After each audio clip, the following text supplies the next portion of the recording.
You ever get that feeling?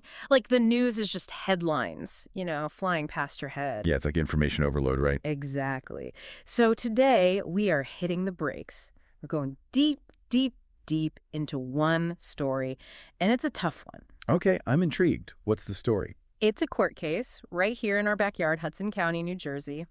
It all started with a petition. A group called the Concerned Citizens of Hudson County filed it. And let me tell you, this petition does not hold back. It's about child protection or maybe the lack of it. See, that's what always gets me. That's where my brain goes. When systems designed to protect the most vulnerable.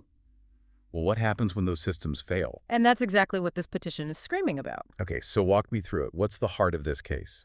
So we've got excerpts from this petition, and it's all centered around a 4-year-old girl.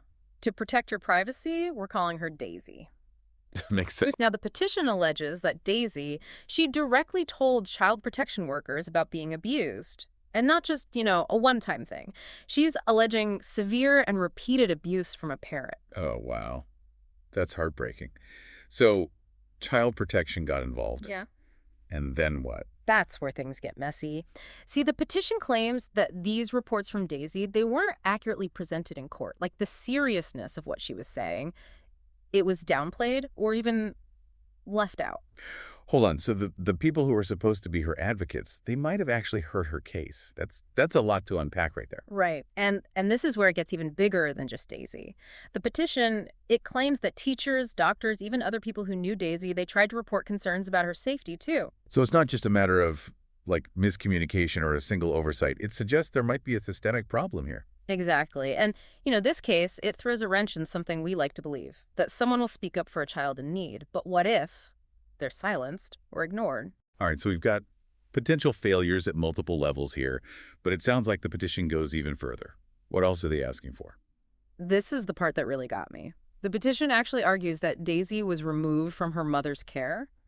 Even though the mother is described as fit and capable, they're asking the court to take another look, to reevaluate that whole decision. Whoa. So not only are there allegations of mishandled reports, but now we're talking about a potentially unjustified removal from a parent. That just adds a whole other layer of complexity, ethically speaking. Right. It's like, who do you believe? And how do you make these life-altering decisions with so much uncertainty? It's about more than just one decision, too. It's about the long-term impact, the ripple effect. How does removing a child from a loving and capable parent affect that child's well-being down the line? These are massive questions, and we have to be so careful when we're talking about these kinds of interventions. And the petition is very clear about what they want to see happen. They're demanding a full top-to-bottom review of Daisy's case. If it turns out it's safe, they want the court to consider sending Daisy back to her mother. And get this, they want an investigation into how child protection handled this whole thing from day one. It's about accountability, right? It's saying we need to know what went wrong here, and we need to make sure it doesn't happen again. This whole thing, it just makes you wonder, how many other kids are out there, kids like Daisy, whose stories aren't being heard? It's a haunting question. Yeah. And it makes you think about what we as a community, as individuals, can do to make sure children's voices are heard. This case, it's still unfolding, and there are more questions than answers right now. But it's a stark reminder that even the best intentions, they aren't enough. We need to do better for Daisy and for every child who needs to know that their voice matters. Absolutely.